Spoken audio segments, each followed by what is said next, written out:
So this is the stage, and it's made of quartz. So feel it really gently. Do not drop it, or squeeze it too hard, or look at it too hard. It's extremely delicate. You can like break like this by squeezing. Yeah, like if you squeeze it too hard, it will break.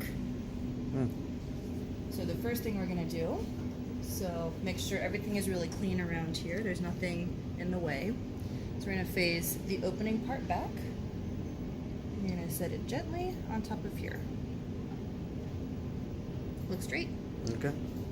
This is called the wavy washer. Super creative. So the purpose of this is so that when we screw this down, it doesn't shatter the base. So it just gives us a little buffer in between. So this one just drops down.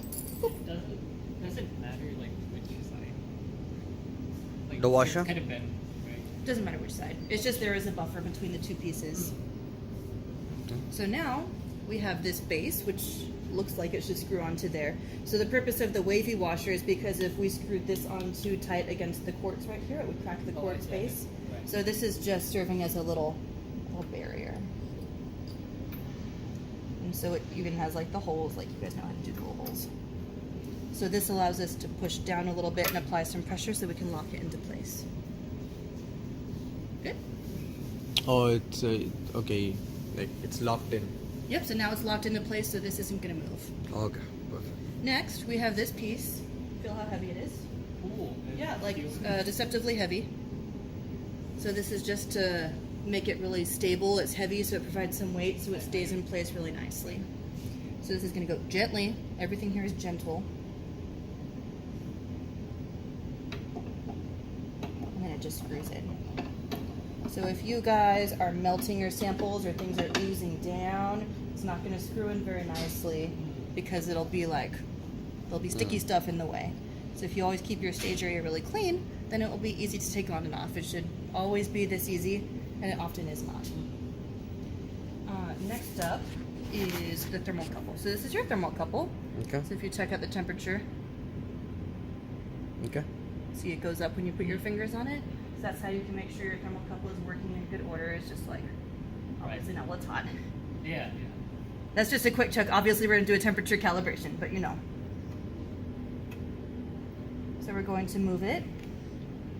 And I'm just going to bend it. So this thermocouple is allowed to bend. So you remember how that one, like if you touch it, it's dead and you have to buy a new one? Yeah. And that one, if you touch it, it's dead and you have to buy a new one. This one you can totally touch. So you got to keep it on top of it like that. It's not gonna. Yeah. So basically, it's gonna sit up here on the stage, and so your sample is gonna sit right here. So you want the thermocouple as close to it as possible without touching it, of course. So usually having it sit on the edge right here is just fine. If you bend a lot, is that gonna break? Yeah. If you were to bend that at like a perfect 90-degree angle, it will break. But if you do like many times. Fatigue. It will. So try not to. We're doing Yeah. So try not to do it over and over. But if you like want to move it or bend it, totally fine. So I think typically it's set to the height, right? Like set to the height. Yeah. of So this. this is gonna be the same height all the time. Yeah. Yeah, so, then we don't have to, like- Then we won't be. Yeah, but bending. if you want to like adjust, like, oh, I want it to be right here instead of right here, you can do that. Okay. So we have this piece, which is a clip to keep the thermocouple in place. See, none of it's hard, and if you have all the pieces, like, it's pretty self-explanatory which one goes where. This one always scares people because you're like clipping it onto the thing that I just said was super delicate. Yeah, that's what I'm gonna say. Yeah. You are not the only one. Finally, we have this cover. Okay. To make sure we lock everything in there. That just sits on there. Yeah, I don't think we should remove it. And It's like even just this, leave it like we're not going to remove it every time, right? Whatever you did now, So you should remove it every so often to clean it. clean it up. But not every run. Also, if you want to switch out that film fiber flex probe, that is the only one that has its own different stage. Okay. So for all of the 3 probes that are in the main box, it's the same stage setup, so you won't have to change it. But if you want to put the other one in, you have to change the stage. Okay. So it's good to know how to do it. Okay. That's the end of the video. Where'd my probe go? That's it.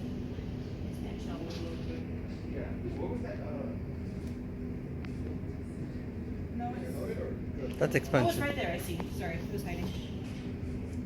So here's the expansion probe that you're going to use. So you can look a little bit closer to see how it's perfectly flat on the bottom. So before you use your instrument, you want to make sure that everything is good condition. So do you see, look at what the stage looks like right now? Run your finger over it, feel how smooth it is. If there's ever a little crack in it, it needs to be replaced. Otherwise you'll see it in your data in the form of noise. Check out this and see how flat and nice. There's no micro cracks anywhere along the end. So just examine the condition of it, because at high temperatures it will just break, and you'll see noise in your data. Okay. So that's the first thing you want to do before using or changing out the probe. So in here we have what's called the LVDT. I don't know what it stands for, but basically it's a sensor of this is sitting in here and it feels it, and so it controls how it goes up and down. So this little metal piece loosens and tightens. So the LVDT is basically a little cup inside that this is sitting inside, and this tightens it and holds it in. Okay. We want to firmly tighten, but not over tighten, because then we will break the probe. So it's way easier if you move this fully out of the way. Loosen it just a little bit so it has room to sit. And you're going to stick it in the back through the hole very gently.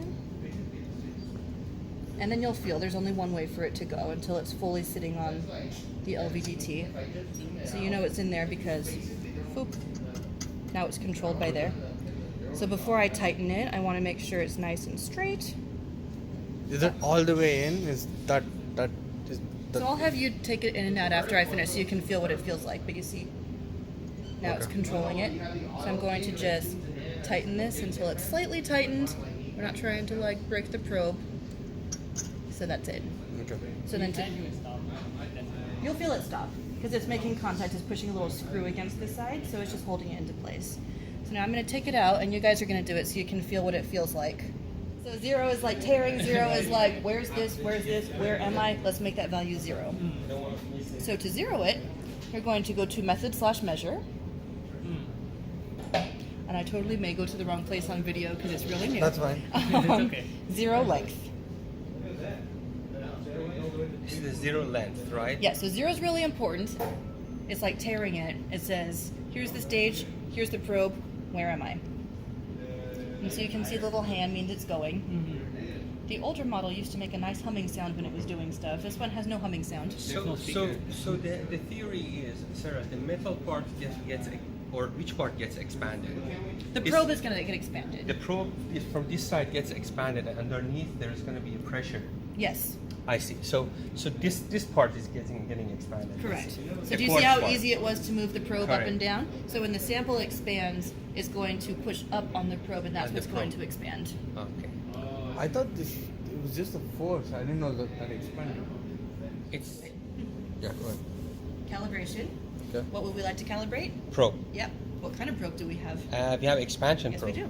Thank you for this type of interactive teaching. Yeah. It's really good. Oh, I'm glad. Okay. Okay, And then start. Oh, this is easy. No, it's better if you do it because you're going to have to do it all the time. I know how to do it. Sure. It's not that I'm lazy. I mean, I am lazy. Okay. So you can see the force that it's applying automatically is 0.05 newtons. So that's the default standard force. I see, I If see. you would like to change it, you can do so in the software. That's where we have to Right play with here. it a little. So you see preload force. Right now it's 0.05 newtons. You can't change it when it's running. But if you would like to change that, then you change it, and then you can click preload force, Uh-huh. and then it will. What is the normal? Like 0.05. That's why it's the default. Okay. So it's recommended to do the 0.1. Yeah, I mean, just but if thermal you expansion. and we are going to calibrate coefficient of thermal expansion, or CTE, is the same across here Correct. as it is up and down here. And so, let me actually Aluminum. real quickly make a folder where I'm going to save all of this data. I just like to put it in the same place every time so I know where to find it. If you want to video where it's going to go. Yeah, the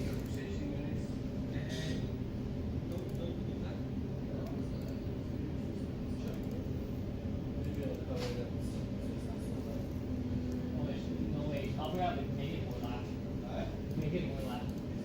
I know it's confusing, but it's, so I remember where it is. Which one? You close down and it's Make not it loud. louder.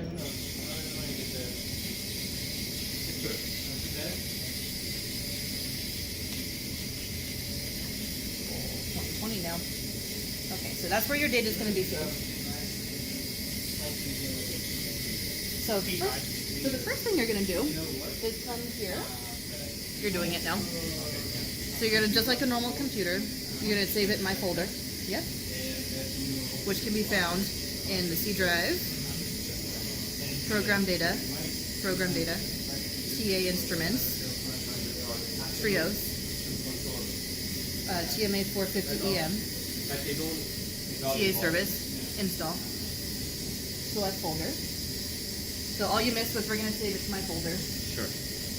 So the standard that we're using for the CTE calibration is going to be aluminum. If you click on the drop-down menu, you can... Operator, your name, so that we know you did it. Yep. So first, if you click on aluminum, just to see all your options, those are your options. We're going to use aluminum. That's all But you we have all three? You do not. Okay. You would have to order them. Okay. Aluminum is perfectly sufficient. Operator, you're going to put TA. Oh, TA. I'm supposed to do it. Project install. All these are optional.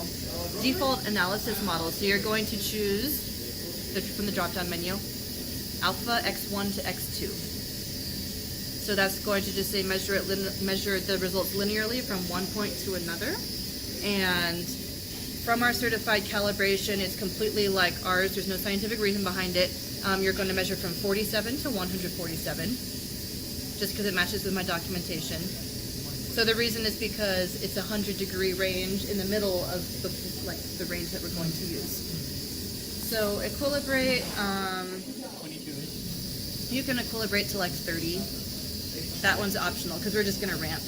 You're going to ramp 5C a minute up to 165.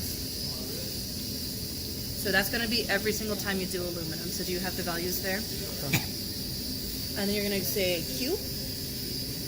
And it's going to say, do you want to send that to the running queue? Yes. So now you can see your experiment is ready to go. You knew what it is, right?